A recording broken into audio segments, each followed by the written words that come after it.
It might be one of the most fundamental shifts we have ever talked about on this show. This isn't about, small self-help tweaks. We're talking about a complete recalibration of who you believe you are at your core. We're focusing on something absolutely essential for anyone who's ever felt stuck in that frustrating loop of recovery, especially after narcissistic abuse or, any long-term toxic dynamic. We're moving past just talking about what happened to you. We are diving straight into the critical question of who you must become to finally truly be free.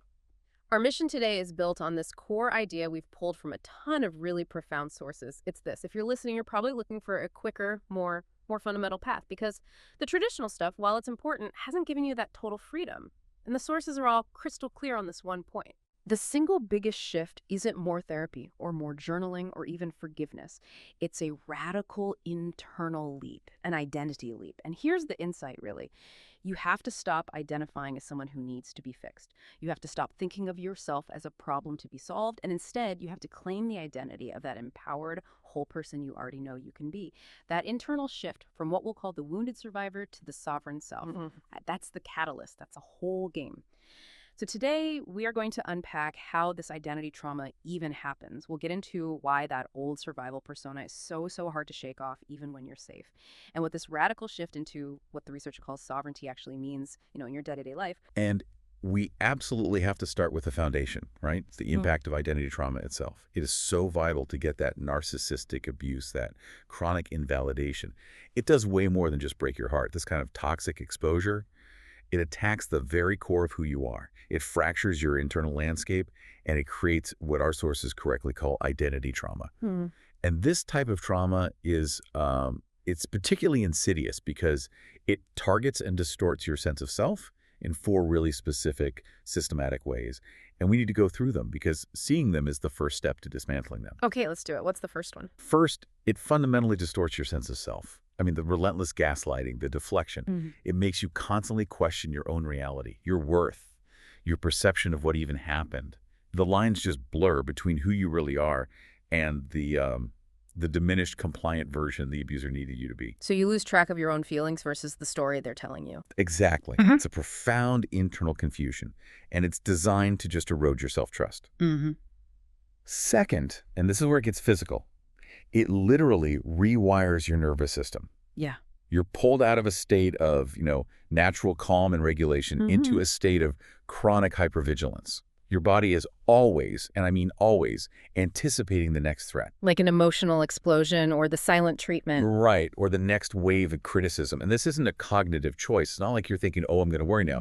It is a physical, biological programming that happens. Think of it like your body's smoke alarm being permanently set to high. It is exhausting, and it guarantees you're always on the defensive. Third, and this might be the most devastating for long-term recovery, it causes you to stop trusting your own intuition. And that leads to this constant crippling second-guessing. Yeah, because if you're told over and over that what you feel is wrong or you're overreacting, you eventually just decide your internal compass is broken. You start outsourcing your reality check.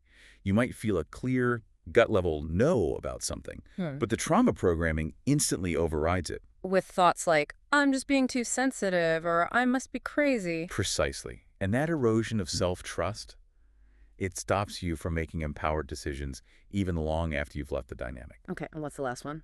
And finally, identity trauma programs 2 deeply damaging core beliefs into your subconscious. The first is that your worth is totally contingent on external approval. You're always performing for validation, so you learn your value is outside of you. Okay. The second is that love is conditional. It has to be earned, usually through self-sacrifice and suffering. So when you have those 4 things running, your true self isn't just suppressed, it's buried deep. And that leads directly to creating this survival persona. Okay, let's unpack that. The creation of the survival persona. Yeah. Because this is where the trauma really hardens into like a permanent identity. The research calls it the morphing mechanism. It's where your initial reaction to the pain, it becomes your entire way of operating in the world. The whole process is. It's kind of tragic, really. Over time, your goal isn't just to survive the moment anymore. It shifts to becoming the specific, adapted version of yourself that could survive it indefinitely. You become a shapeshifter. Exactly. Yeah. A shapeshifter. You proactively change your entire personality to minimize danger, even if that means abandoning your own needs. It's self-abandonment as a survival strategy. I mean, think about the characteristics of this persona. The fixer, the rescuer, the chameleon. It demands this deep commitment to people-pleasing and, like we said, self-abandonment. So you're constantly ignoring your own needs, your boundaries, your dignity, just to keep the boat from rocking. Just to maintain some illusion of control. Right, and you become a master of self-censoring. Your whole being is just dedicated to watching everyone else. You're hyper-aware of every shift in energy in the room. You're monitoring moods, anticipating needs. Minute by minute sometimes. Yeah, minute by minute. And meanwhile, you are completely disconnected from your own internal state. You might not even know what you really feel or want anymore. And that puts you in a constant state of performance mode. Yeah. You're always on stage, always trying to be exactly who the environment needs you to be in that moment. So on the outside, you look strong, capable, highly adaptable. But inside, the sources are clear. You're quietly dying. Because the real you is just being starved of authenticity. And this brings us right to the painful paradox that keeps so many people stuck. The attachment to pain, this version of you, the chameleon, the fixer, it feels so familiar. And our nervous systems, by their very nature, prefer what's known. So even though this identity causes so much suffering, it's a known suffering, and the system will always prioritize known pain over the terrifying unknown of being your true self. That's such a critical point. Why would the nervous system choose known suffering? It just sounds so counterintuitive. It is, but it's rooted in biology. Trauma is a perverse teacher. It sets up this false hierarchy of safety. The body, especially the ancient survival parts of the brain, learns that some states, even if they're painful, are better than true existential fear. Okay. Specifically, the nervous system learns two devastating things. First, being unseen, being invalidated, is somehow safer than the ultimate threat, which is abandonment. For a child or for someone whose self-worth is totally tied up in a partner, abandonment feels like death to the nervous system. Right. So shrinking yourself, making yourself invisible, that becomes the acceptable price to pay for staying attached. And second, being small and feeling less than is safer than being assertive or powerful. Why is that? Because being assertive, setting a boundary, reclaiming your power, that's often what provoked the worst abuse, the narcissistic injury, the explosion. So the system learns, stay small, stay quiet. Power equals risk. Power equals risk, exactly. So this is less about recovery and more like deprogramming a core survival mechanism, which means when someone finally tries to reclaim their true, authentic self, their whole system starts screaming that it's a life-threatening emergency. Precisely. It doesn't just feel uncomfortable. It feels terrifying. It feels like a fundamental threat to your existence. Your body truly believes that reclaiming your power means you're risking abandonment or destruction all over again. It feels like you're throwing away the armor that kept you alive in the battle, even though that armor is now way too heavy to live in. The system is just yelling, danger, danger. Wow. And that is why this identity work. It's not just mental. It is profound nervous system work. It's energy clearing. It's biological deprogramming. And here's the really frustrating part, right? The part that keeps people in these cycles of self-sabotage. Even after the narcissist is gone, the relationship's over, the friendship is cut off, that old pattern stays. It just keeps running on this unconscious programming like a ghost in the machine. And that residual identity, the one you built in the storm, it carries this very specific, very restrictive set of core lies that dictates everything you do next. These are the scripts running silently in the background. Lies like, there's something wrong with me, which makes you think the abuse was your fault. Right. I always attract the wrong people, which just confirms that the world is unsafe. I can't trust myself, which comes directly from that intuition erosion we talked about. Yeah. I'm not good enough, which just keeps you people-pleasing for scraps of validation. And the most paralyzing one, it isn't safe to be me. The sources really emphasize that this whole framework, it's a false persona. A brilliant, high-functioning survival strategy, yes, but it's false. And survival strategy cannot lead an abundant life. Exactly. So the conclusion is clear. Okay, so let's pivot now. Let's talk to the listener who's nodding along with all of this. The person who recognizes the trauma, they see the survival persona, but they're thinking, I've done the work. I read the books. I journaled. I took the courses. I went to therapy for years. And I still feel blocked. I still don't feel like I'm there yet. The person who has been striving for so long. Exactly. This is where we run into what's called the healing loop trap. The trap is this constant seeking for the next layer, the deeper wound, the one missing piece that will finally make you whole. But the trap is so insidious because the act of seeking isn't driven by growth. It's driven by the deep conviction that you are fundamentally broken. Wait, I want to unpack that because that's a big statement. Seeking help is good, right? How does that become the trap? It becomes a trap when the seeking becomes your identity. The flaw is that you are still identified with being deficient, someone who needs to be fixed. So your focus is always on the deficit. Your identity is rooted in the history of the wound, not in the potential of your future self. So if your identity is, I'm a wounded person healing, your subconscious will just keep finding new wounds for you to heal. It has to validate the identity. You're basically trying to solve problems that energetically aren't even yours anymore. You're aligning with the version of you built in the storm, not the one waiting after the storm. Okay, so that draws a very sharp line between healing and identity. If you're stuck in that loop, you've basically mistaken the bridge for the destination. Yes, that's a perfect way to put it. Healing is not the identity. Healing is the work. It's the journaling, the boundary setting, all of that. It's the bridge that's meant to lead you back to your true, empowered self. But the identity itself has to be wholeness. To make it practical, if you define yourself by your trauma, you stay tied to it. If you define yourself by your healing journey, you're always on the journey, never arriving. The shift has to be internal. You stop seeing yourself as a survivor, which is a reaction to the past, and you start living as sovereign and empowered, which is a conscious creation of your future. And we absolutely have to pause here and honor that survivor identity. It deserves so much respect. That version of you kept you alive. It got you through unimaginable things, kept you high-functioning. That's an incredible feat of resilience. It is. But the reality is, the survivor identity is a temporary shield. It's wired for protection, for vigilance, for survival. Its entire operating system is about threat assessment. It's necessary for war, but it's crippling in peacetime. It cannot lead the next chapter if that chapter is meant to be one of peace and abundance. So the wiring is completely different. Completely. The survivor operates from scarcity and vigilance. Every decision is defensive. The sovereign, on the other hand, is wired for expansion, for vision, for creation. It looks forward. Yeah. It operates from an internal sense of enoughness. It doesn't ask, what am I trying to avoid? It asks, what am I trying to create? That shift from protection to expansion is huge. Can you define sovereignty a bit more in this context? It's a powerful word, but what does it really mean for someone in recovery? Sovereignty here isn't about being perfect or fully healed. It's a fundamental internal knowing. It's knowing that your wholeness, your inherent worth, was never, ever up for debate. It might have been buried, but it was never destroyed. Sovereignty is the active choice to lead yourself, to make your own rules, and to start manifesting your becoming right now, regardless of your circumstances. It means you stop waiting. You stop waiting for the apology or for the perfect partner or for a certain amount of money before you give yourself permission to live fully and authentically. It's self-authority over self-abandonment. So it's deciding right now that you are the authority on your own life. Precisely. It's claiming that internal agency. It's realizing that if you wait for the feeling of readiness or for the fear to disappear completely, you'll be waiting forever. Sovereignty is the decision to move anyway. If sovereignty is that decision, then how does it show up day to day? It has to change your internal monologue, right? The questions you ask yourself. The shift shows up as a radical change in that conversation you're having in your own head. You move away from those scarcity questions that keep you small, like how do I fix what's wrong with me? Or why does this always happen to me?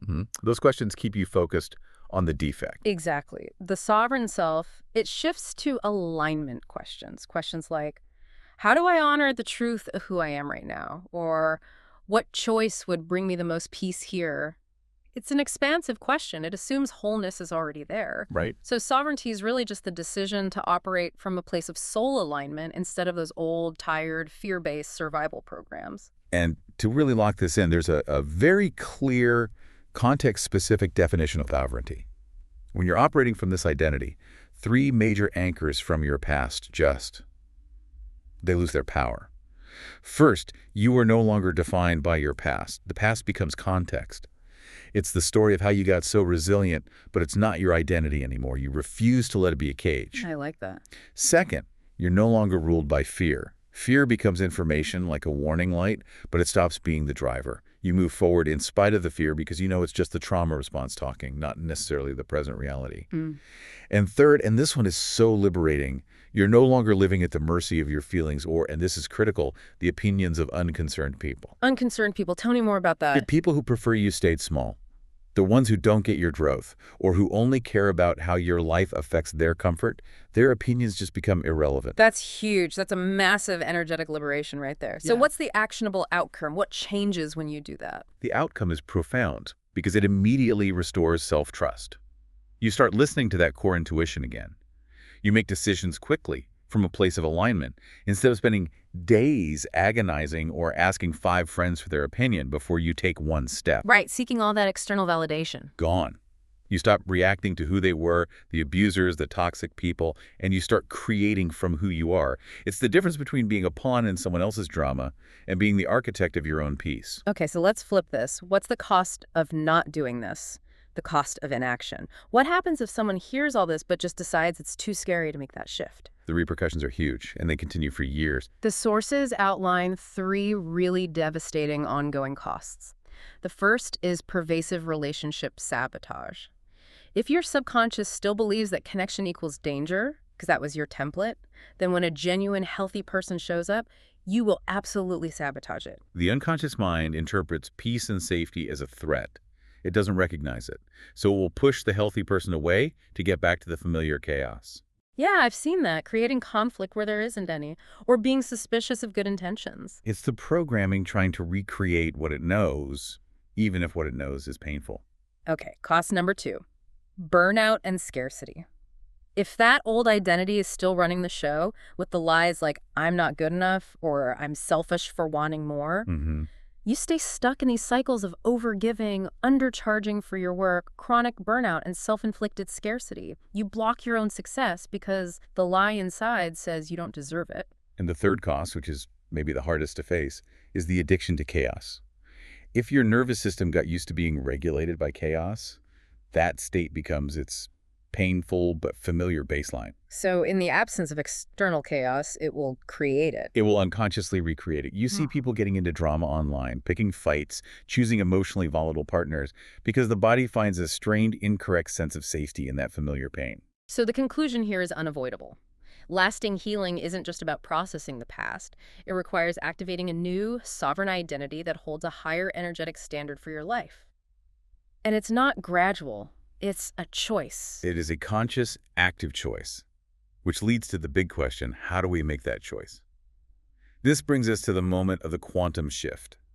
The source material is clear that this change doesn't usually come from some big external event. It comes from an internal moment of deciding on a new truth. What's the truth? The decision is this: I am enough. I am more than enough, exactly as I am right here, right now, and whether or not anyone else sees that or agrees with it is completely irrelevant to my truth. That is the ultimate act of stopping the outsourcing of your worth. That's the declaration. So what happens internally when you truly make that decision? When you really choose that new truth, everything starts to reorganize around it.